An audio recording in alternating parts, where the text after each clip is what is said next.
Well, my Nikon B700 got a little too intimate with the Pine River. Splashed through the water pretty deeply. Didn't get totally submerged. Just water inside the lens real bad. Which always leaves water stains. So whenever you get a camera wet or anything electronic wet, first thing to do is to yank out the battery. Absolute first thing to do. The battery out. I think I pulled out the card too, the memory card, and then just shook the camera like crazy. Tried to get all the water out that I could. And then I just packed it up, sealed it up, packed it up until I could get it home. But yeah, water in the lenses and stuff. I did save the guts of the camera by doing that. So electronically it still works. Still gives an image and all, but it's got all this grungy, fungy stuff in the lens now. Which I made worse because I put a solvent into it. I used a gentle contact cleaner solvent type stuff that's supposed to be tolerant of most plastics. It got a little bit purposely inside the lenses so I could get the water, to chase the water out, which it did, got all the water out, but unfortunately it got some of the oils and lubricants in the camera freed up and they ended up on the lens instead of the water. So instead of water spots, I've got oil spots. So I got to take this lens apart, clean it up, if I can do that without destroying it. So I spent about 20 bucks and bought this tool. It's got different tips. All the accessories are shown here. And I'll probably need the flat tips to get the lens out later.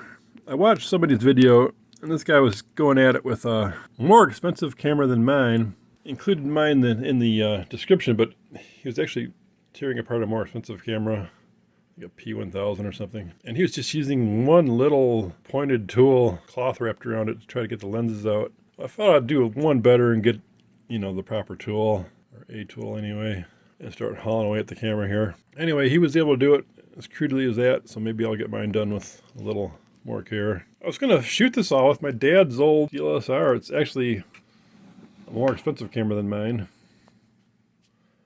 They're both my cameras at this point, but this camera's older, it has less resolution, but otherwise it's a much better camera. It's probably, I'm sure it was over $1,000, and it's got a big telephoto lens with it too.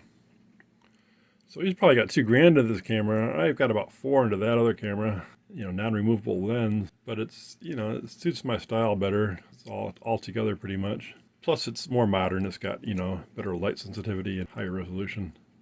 This camera's got good light sensitivity, but the resolution, I think it'll only do full HD, which is just 1080, or the other one will do 4K. So that's why I don't use it so much. And every time I go to use it, it's dead.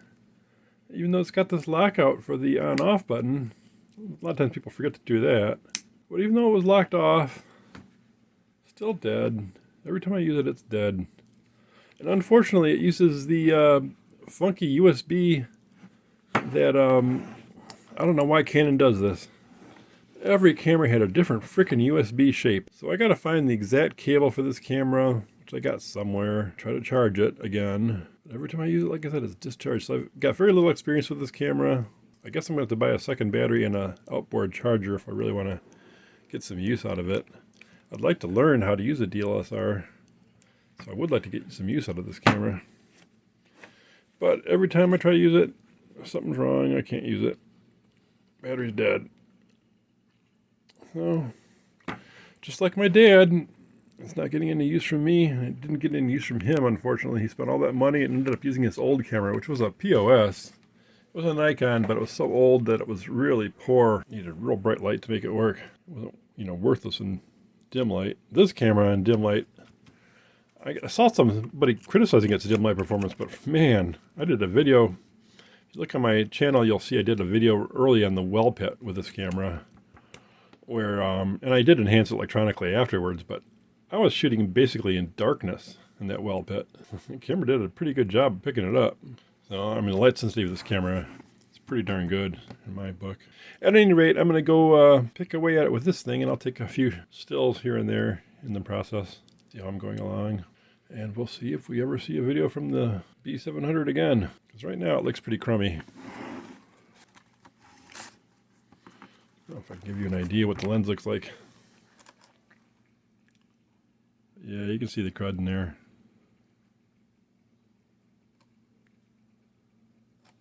Yuck. And looking out the window, you can see I don't have a real clear image out of it. Kind of foggy, and the sunlight, it's worse. So this is an interesting kit. I used the set screws here for the tips to not have anything sticking out. towards the bottom of the unit. You can use all the big thumb screws, and they also give you some smaller thumb screws too.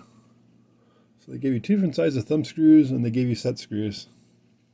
Well, two set screws for the bottom. Also two smaller thumb screws for the bottom, and two full-size thumb screws for the bottom. And then the other ones, you all use thumb screws for the upper parts. Oops. There was an Australian kit. A couple of people were selling, they were all from Australia. And the difference was these were curved. It was actually a $13 kit. A little cheaper. Plus shipping, of course, though. So it probably come out pretty similar. But these actually had a curvature to them. I don't know if you want to curve them in or out. Which might have let them get, closer to the edge. If the camera's lens was narrow, maybe it would get you in better. Pincing in. I don't know. But that's the other kit I saw out there. This is probably the best kit I saw otherwise. We'll see if I can get along with this kit. And the little trim ring, you probably don't have to pull off. I think it's just glued down anyway. I pulled it off to get out of the way, because the glue is kind of spent on mine anyway.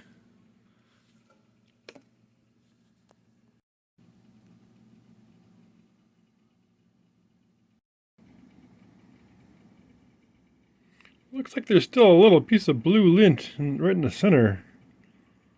But as I rotate the camera, the shape of the lint doesn't rotate. So I think it's just reflections in the internal lenses, that little thing.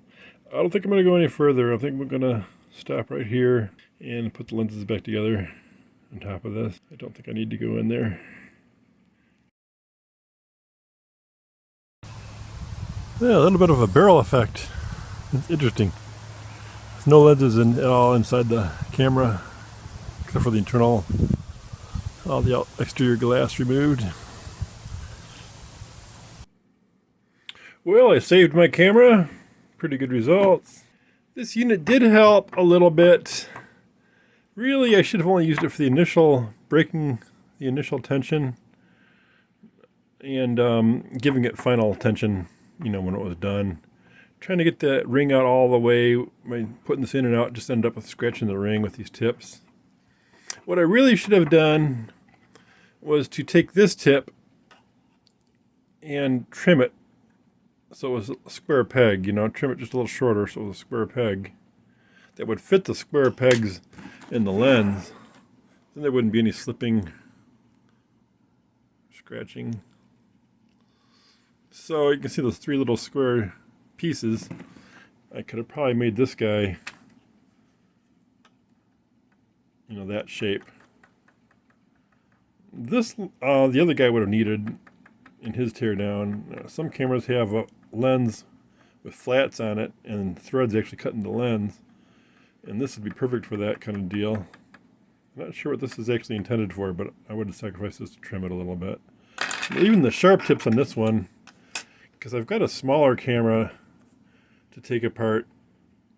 It's all dirty inside, and I don't know if I'll be able to get it apart, but if I can, I'll probably need these little tiny guys. That little Canon I got with dust inside. So that's why I bought it rather than going to the camera store. I'd have to travel an hour to get a camera guy. Muskegon or Traverse City, so an hour or an hour and a half. And then I'd have to pick it up again too. So that's a lot of time to waste. So I bought this tool, because I've done this with two other cameras too. I gave away the Nikon that I did this to before. It wasn't as badly damaged. It had some water spots. Some of the internal lenses, they weren't really in a place where they'd interfere with the image unless you had bright light coming in sideways. So that camera I gave away to my ex-girlfriend who promptly died. Hopefully somebody's getting use out of that camera. So all in all, this tool did help. It wasn't the panacea for getting this camera apart. It did help though, with the initial loosening and the final tightening. Really though, getting the lens in correctly and getting the trim ring in properly, I really ended up doing those by hand. The ring was really tough because there's threads and there's different portions where there's no threads on this camera body. So what happens is getting the ring in straight and flat is damn hard. Took many tries. So I really put it in a thread or two and then I just pushed in the part that was up until I got it flat. and then I tightened it up. So that was a little bit something to deal with. I ended up doing a lot of this by hand, is what I'm saying, and didn't use this except for the final tightening of that ring. I did put the ring in by hand. I pushed it in by hand. I figured it was off a thread by hand, pushed it over that thread. The lens itself, the cartridge, the 2 lenses that I pulled out, there's like a lens cartridge. I'm glad I didn't have to tear that apart. It looked okay inside, so I didn't bother disassembling that to clean the inside of it. Anyway, success. No panacea, but it did help.